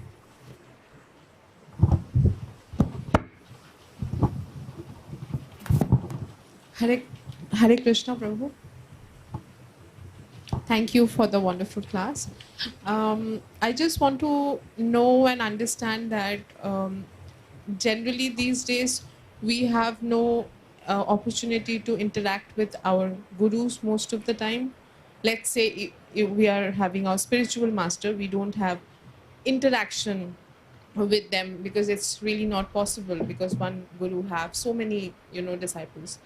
So in that case, do you think that his lectures, whatever he's giving lectures and everything, that should be the point of note we should take, and we should go on with that in our life? That I just wanted to understand from you. Enrich yourself. Now that you have spiritual master, enrich your life with Diksha Gurus. Shiksha Gurus as well. I didn't have access to Prabhupada. I didn't join until 1973. And it wasn't, you couldn't just walk into Prabhupada's room. But I had his representatives. I had Shiksha Gurus. It was Tamal Krishna Maharaj and Vishnu Jan Swami and Tripurari Swami and Dristadumna Swami and on and on and on and on, and people to help me. So many wonderful temple presidents. And they connected me. Sometimes I might have an idea or a question for Prabhupada. And Tamal Krishna Maharaj would say, that's very good. I'm going to be going to India, or Prabhupada is going to be here or there, or I'm going to see Prabhupada. I'll ask him for you. Is that okay? One time I had an idea, and Prabhupada was in town. We were both in Chicago. And I had an idea of how to preach. And so I put it to Tamal Krishna Maharaj, and he said, yes, that's a great idea. Will you go with me tomorrow and talk to Prabhupada about this? I'm not going to get into what it was, but will you go with me? And tell him what you said, because I'm afraid I'll leave it out. I said, yeah, I'll be happy to. That'd be great. So he said, all right, tomorrow at 10:30, I have a meeting with Prabhupada. You be there and ready to go. We'll get in and we'll discuss it. And I said, okay. It had to do with grihastas supporting the temple, and the temple's not being supported by the book distributor, the brahmacharis. That was, and there's a whole lot of details that so anyway, I showed up the next morning. It's like our meeting was supposed to be 10:30, and I showed up a little early, and here's TKG, and I said, so are we ready for the meeting? He said, oh, we don't need to have the meeting. I had breakfast with Prabhupada this morning. Prabhupada usually didn't have, most of the time when he had breakfast or any meal, most of the time he was alone. But this morning he had breakfast with Tamal Krishna Maharaj. And he said, after breakfast we chatted a little bit, and I told him what you said. And Prabhupada said, yes, yes, this is what has to be done. But he's got to do it. You can't do it. Because what do you know about these people, business people, you know? What do you know? You don't know how to deal with these. So he's got to do it. And stay out of his way. Let him do it. That's what Prabhupada said. So I was talking to Prabhupada, and Prabhupada was talking to me through my Shiksha Guru. So everyone should, you're not always going to be able to pick up the phone and call your guru, or text, or WhatsApp. I guess now, you know, WhatsApping. You're not always going to be able to do that. That's all right. But there's someone that you can submit your questions to. Shiksha. We underrate the Shiksha, the position of Shiksha. So, is that good? Is that a good answer? Yes, Prabhu. Thank you. You know, yes. And depend on good Shiksha gurus, not necessarily ones that'll tell you what you want them to tell you. You know, if you're going to have somebody who's a close friend like your Shiksha guru should be, then you've got to be willing to accept what he says, even if it's not what you were looking for. You know, because you would do that with your guru, wouldn't you? So then you should do that with a Shiksha guru too. If the Shiksha guru is qualified and aligned with your guru, man, that's a gold mine. Do it. Do you think that'll help? Yes, Prabhu, thank you. Yeah. Like I said, you're already a winner. You're on top. So now you got to stay on top. Yeah. You can do that. It's easier to stay on top than it is to get to the top. You know, when you climb a mountain, that's hard work. Once you get to the top, all you have to do is stay there. Don't let the wind blow you off, you know. It's much easier to stay on top than it is to get on top. And everybody in this room is already on top. You're winners. Thank you. Good question. Anyone else? Hare Krishna, Prabhuji. Prabhuji, question is really weird. Prabhuji, my question is, which thing or activity pleases the Prabhupada most? Like, if a person really looking to, if a person has desire to please Prabhupada, in which direction he can plan? Very raw question. My first reaction to that question is book distribution. Along with that is reading Prabhupada's books. Read them and distribute them. Along with that is repeating what you've read. You read, say, distribute. That'll link you with Prabhupada directly linking. Prabhupada, if you read his books enough, that becomes the filter that you see and experience the world through. It becomes your decision-making process. You know? In other words, you hear something, you put it through your knowledge base. If your knowledge base is Prabhupada's books, the right decision will come out.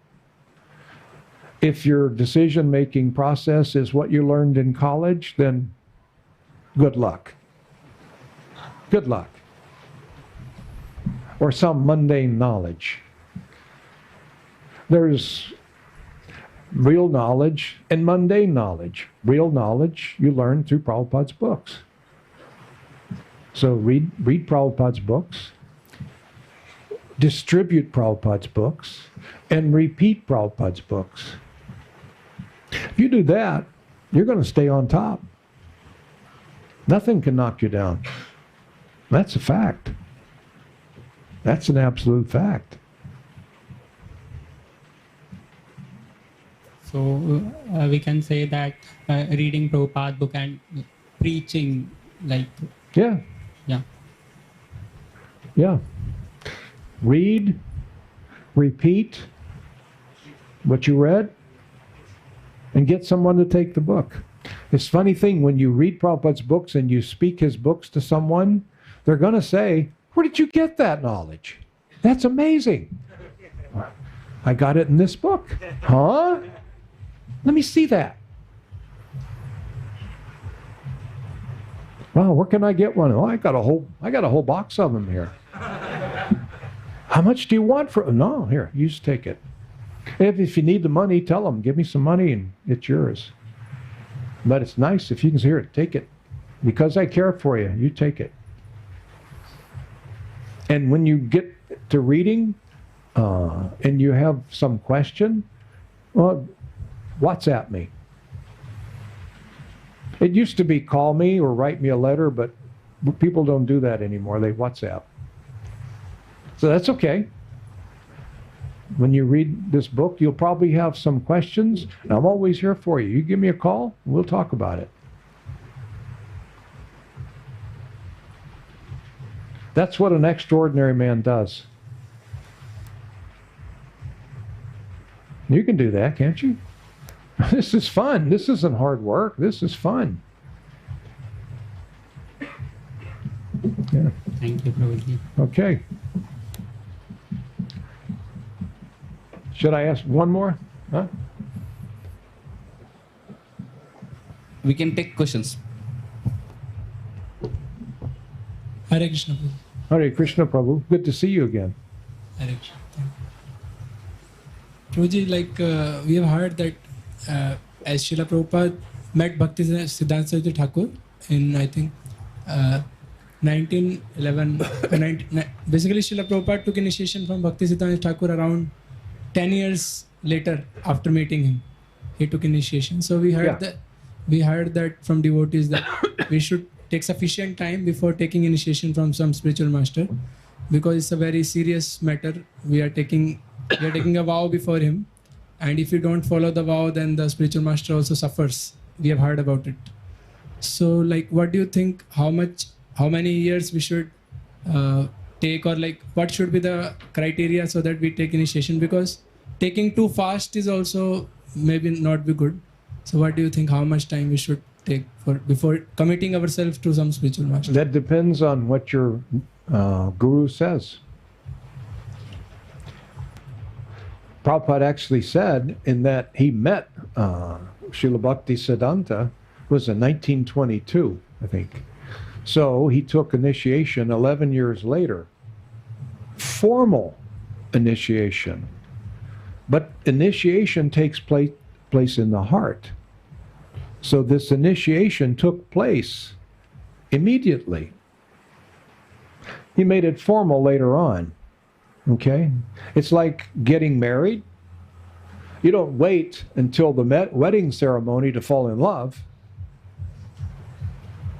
You fall in love, then you'll do the ceremony later on, you see. Whenever it seems like it's the right time. So whatever the guru says, if the guru says, you chant 16 rounds a day and follow the 4 regulative principles for a year, and I will accept you. And we'll talk about it in 6 months and see how you're doing. And if at 6 months, if you're doing good, then at the end of a year, or he may say 5 years.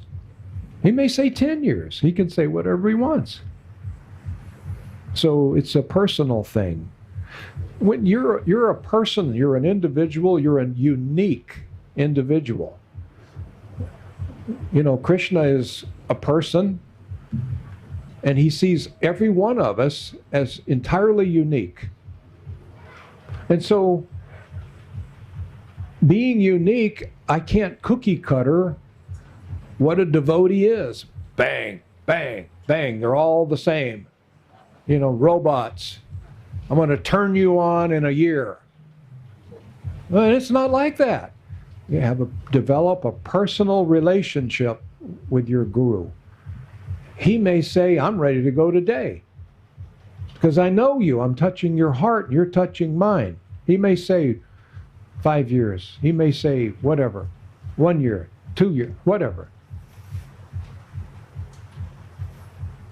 Now, a guy like me, if I'm trying to get initiation and the guru says, all right, you know, in 5 years,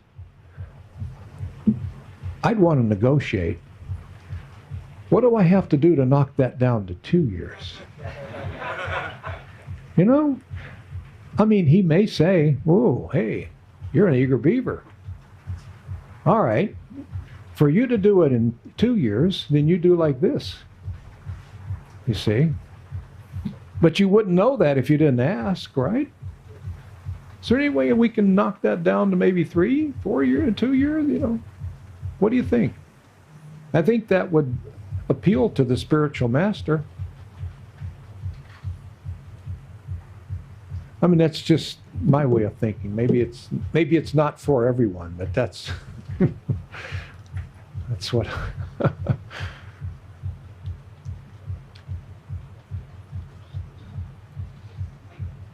So it depends on the circumstances. Okay, one more, and then we'll roll it up, huh? Hare Krishna, Prabhu. Hare Please Krishna. accept my humble obeisance. Thank you for this wonderful class. Prabhu, Please I have a accept personal mine. question regarding that. I decided one spiritual master, but unfortunately he entered into Nitya Leela. And after Unfortunately, he what? he entered in. He went back home, back to God. Oh. He left the world. So after that, his next generation disciple became initiating guru. Mm-hmm. So should I take initiation from him and follow his instructions, or what should I do? I'd have to answer that question on a personal level, and we're persons.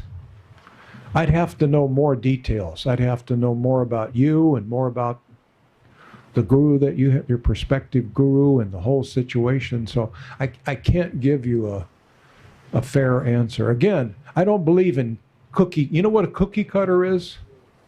You know, it's like if you want to make round cookies and you want them all to be exactly the same, you cut them out. We're not like that. We're all individuals. So I'd have to know all of this individual data for me to give you a fair answer, you see. I'd say there's a good possibility that that's a the right choice. But I can only say it's a good possibility that that's the right choice. It sounds like it. So you probably need to ask from someone in a shiksha capacity that knows you and your prospective guru. Does that make sense? Yes, Prabhu. Yeah. Hare Krishna. I want to know how many of your questions. Raise hand. So I will just count up how many devotees have questions. Raise hands. Those who have questions. 1.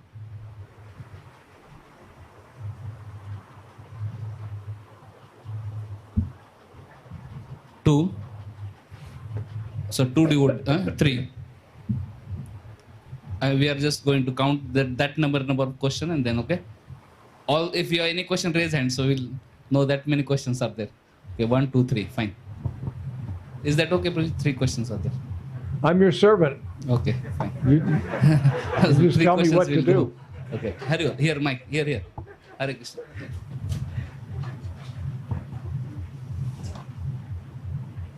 Hare Krishna. So please accept my humble obeisance. Before coming to the contact with the ISKCON devotees, the word equivalent to Ishvara that I know was God. But Prabhupada in his teachings emphasizes on Supreme Personality of Godhead. So what's the hidden secret behind it? Prabhupada. He's saying that Prabhupada says Supreme Personality of Godhead. Instead of using word God, he's using Supreme Personality of Godhead. What is secret behind it? Head God. There are many gods. Some are demi.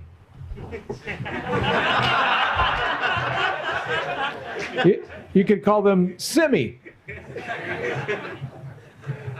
And then there's the head, the one that they all answer to. There's that head God, you see, the one that they all are subservient to. So he's the Godhead. I wondered the same question when I first read Bhagavad Gita. What is Prabhupada talking about, this Godhead? You know? And I wondered, who are these Mayavadis? What did they pick on Prabhupada when he was a child or something? You know, I just see Prabhupada going to school and they jump out of the street, you know, and they take his lunch money when he's going to school, you know.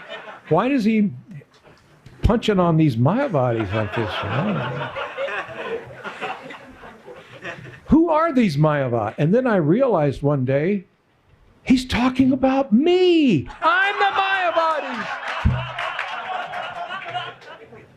I'm the Mayavadis. Jadwaita Swami and I were talking about that. He says, I was at the same thing. I'm wondering, who are these guys? Who are these Mayavadis? He doesn't like these guys. You know? So, so I wondered the same thing. What is this Godhead?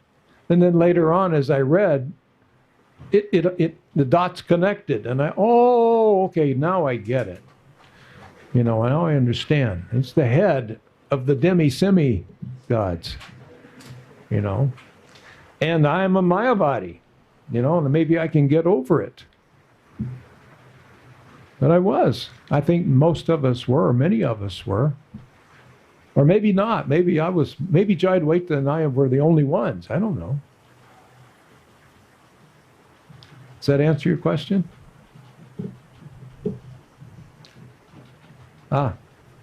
You again? Actually, I have this question from many years. Like, we see that during Prabhupada times, like many people were very much interested in spirituality. Many used to come to India.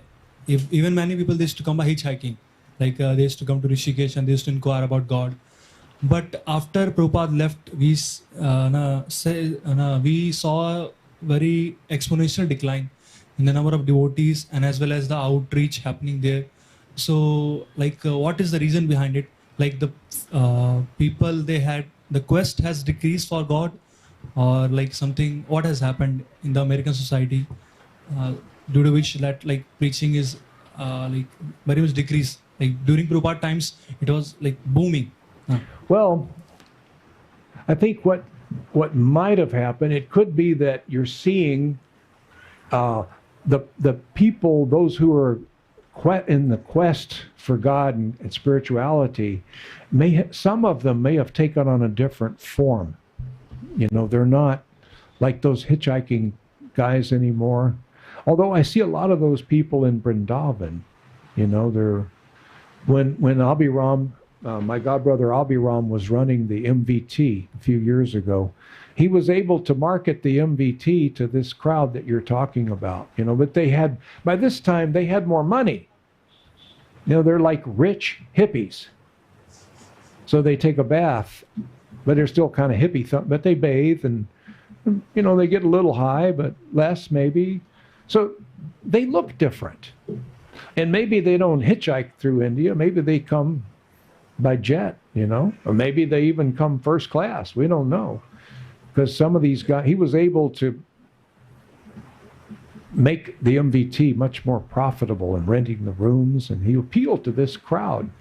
As I was talking to him, I was kind of teasing him. I said, look, you're in charge. Look at all these people you got coming here. How did you outreach to these guys, you know? And he said he just tried. He thought he actually saw that transformation where the guys that were hitchhiking around that had holes in their T-shirts and, you know, just a backpack and that's it. They went back to college. They started making money. And now they're flying to India and they're the same people, kind of, pretty much. But now they look differently. So does that make any sense? So the market is still there, but they've changed a little bit. There's still some of that crowd around. I haven't been to Jagannath Puri in maybe 5 years, but I used to see folks like that in Puri. You know, the hitchhikers. I don't see many like that in Vrindavan. Once in a while in Mayapur, you see some folks like that, you know. But they've changed. Most of those guys have changed, and they have more money now. They're the same guys, but they appear different.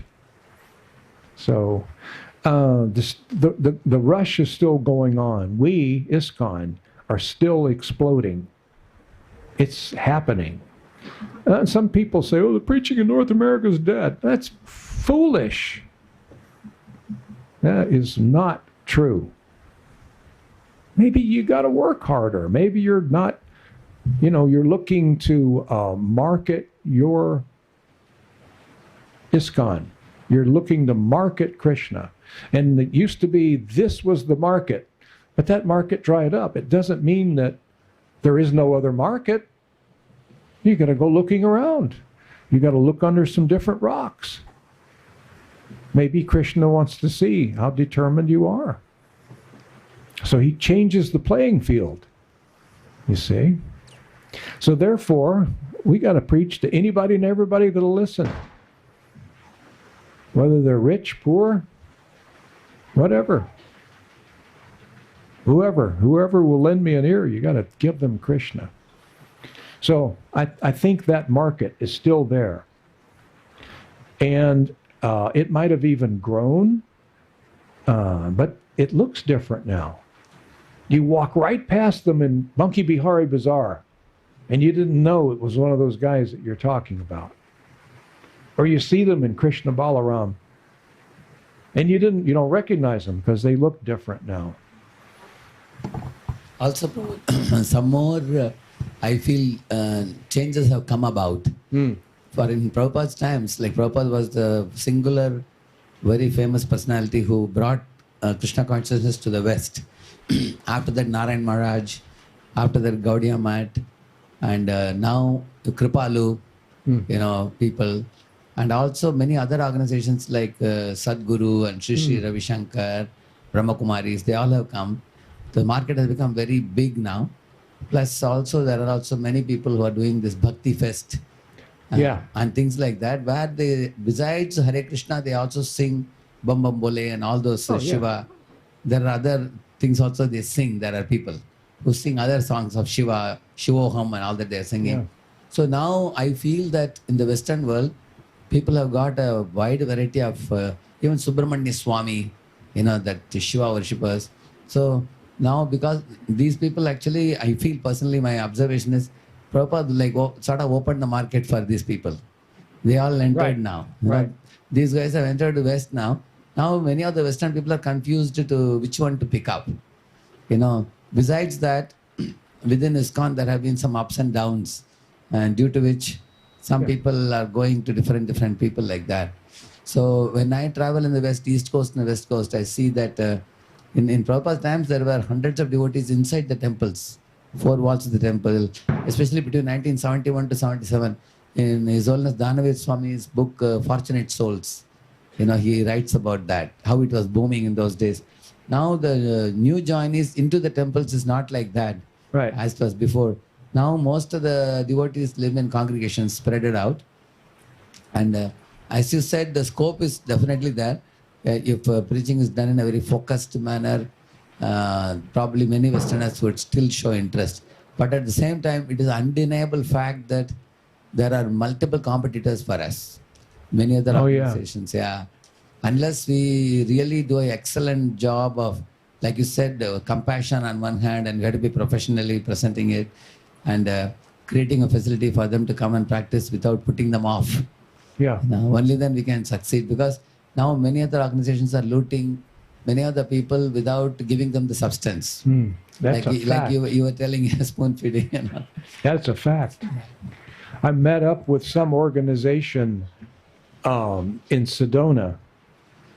Sedona, Arizona is known as a hippie, ex-hippie capital. People go to Sedona for spiritualism, So there was this Swami there.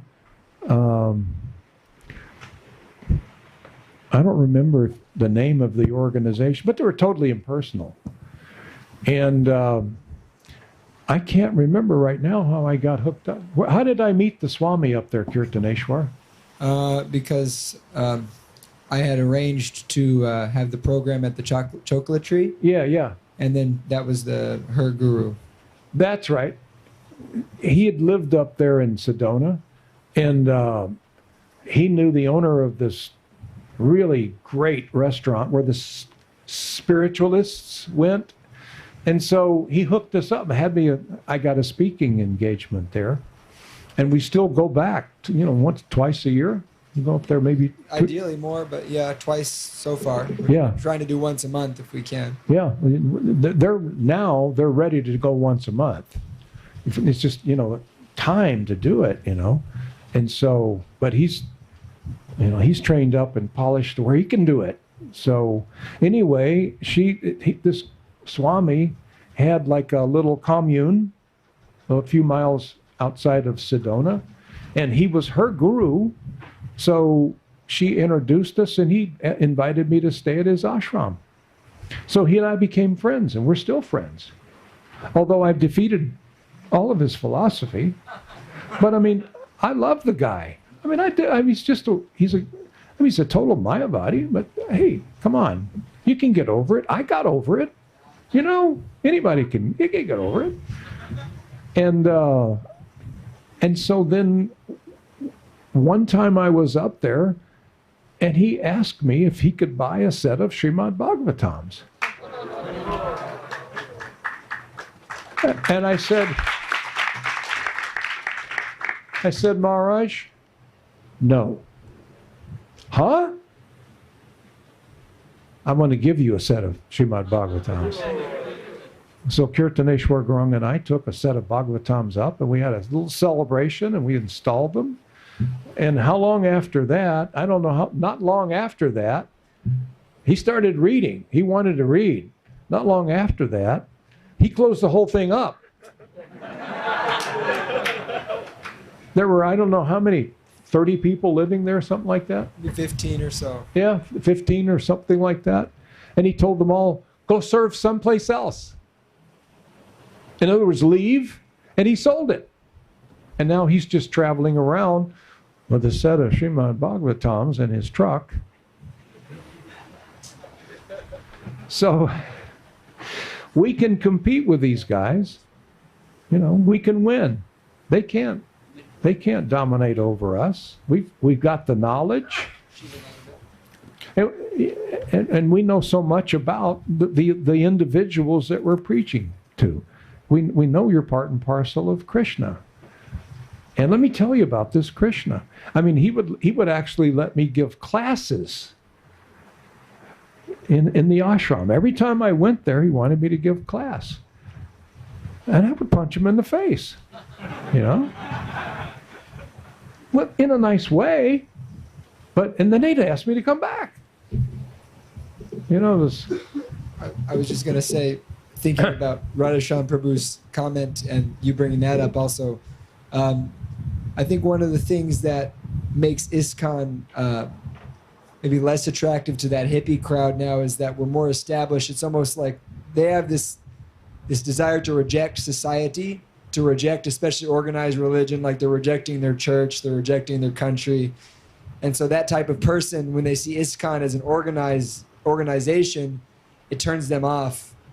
Whereas in Prabhupada's day, it was more avant-garde, it was more radical, it was just beginning. And so they were attracted to the philosophy. So I think it's just the nature of that person. But I think what we found, I think in North America, I've been saying this a lot, that, you know, I have more luck preaching to conservative people than to, you know, liberal yoga people who are, you know, I think you've experienced, you preach in Texas.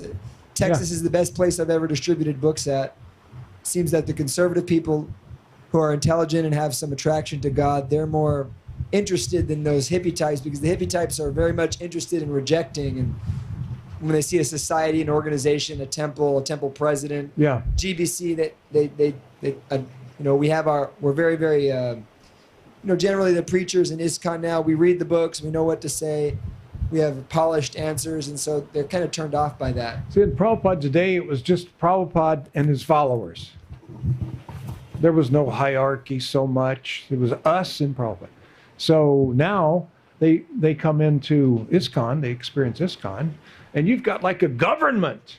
I don't like government. You got rules, and you got this, and you got that, and gee whiz, it looks like there's politics, because this guy over here is fighting this guy over there, and you know, like, so I have a lot of confidence in preaching to people who are just what they call middle Americans. They got a job, they got a business, they've got a life, and they see us and our struggles, and they say, well, you know, but you got the same struggles we have, but you've got Krishna consciousness. You see, they're not trying to reject everything. These people are trying to interface with the government and the rules and the laws. And so they see, well, within ISKCON, as a member of ISKCON, I've got to learn how to interface with the government and the rules. And, you know, gee whiz, this part of ISKCON seems very liberal. Well, I don't like that. But you know what? These guys over here, they read the same books, and they're really sweet, but they're more conservative. They have more conservative values. So you can go. And if somebody's more liberal, you can go on this, or you can go on that side. So there's big advantage, and there's some disadvantage. So I think we have a much more vast market now. It's not just the people hitchhiking, you know, or their car breaks down in front of the temple when they came there for a free meal, and now they're going to have to move in, you know. So yeah, so therefore I say the preaching is far from dead. I think it's better than ever. I think so. What happened in El Paso was that, you know, I mean, Krishna Charan is not, he's a school teacher. He and his wife are school teachers. So they're just average people. They're not hippies, far from it. And he's been able to influence so many nice people. Not one hippie.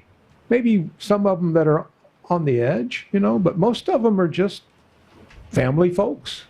They're trying to make it through life. And gee whiz, from what you're saying about your guru and this book that you're talking about, hey, I think you're you're the ticket I need, you know. And preaching to the what I call the woo-woos, you know, the guys that are rejecting everybody, I don't have a whole lot of, well, I guess we do. We still attract some of those, but not as much. You know, they don't get to be as sincere. They're not going to make much of a contribution, and they're not going to make a commitment, you know, right away. So, all right, I think we have Hare spent Krishna. our time together. Yes. So we'll have a session of His Great Jivananda Prabhuji tomorrow morning also. Prabhuji will be giving tomorrow morning Srimad Bhagavatam class. So in case some questions are unanswered, we'll have after the Bhagavatam, in the end of the Bhagavatam class, we can again have an opportunity to ask Prabhuji the questions. Okay, Haribo. So we'll now have Kirtans and then Prasadam. So maybe we'll request Kirtaneshwar. You can do Kirtans. His name is Kirtaneshwar. So he can do nice Kirtans. Thank you, Prabhu. Thank you, Guru Maharaj, for the nice class. I got to tell you, it's the last year in Mayapur, or maybe a year before that, I don't remember. It was having lunch with Shiva Ram Swami, and I happened to mention Kirtaneshwar Gaurangadas, you know, and Shiva Ram Swami said, "What? Kirtaneshwar Gaurangadas?"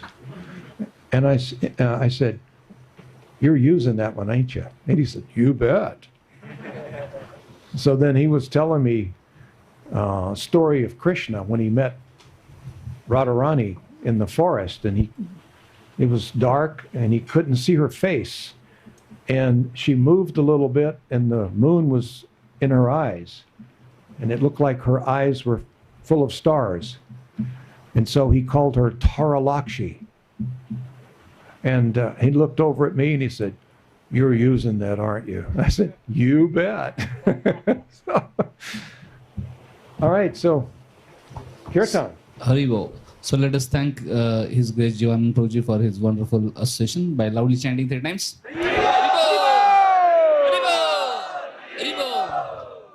I'll tell you, the Russians ain't got anything on you. You guys are as good as they. You ask the Russians for a Haribo and they blow you back. Your Sika's blowing in the wind, you know, but you guys are even better. So give yourselves a big round of applause. Hare Krishna. Haribo.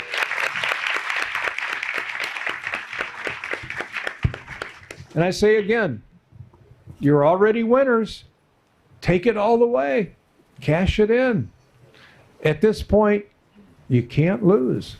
You've come so far. You can't lose. All right, so go out and do it. Hare Krishna. Jai. Hare Krishna. So we'll do some kirtan before prasadam.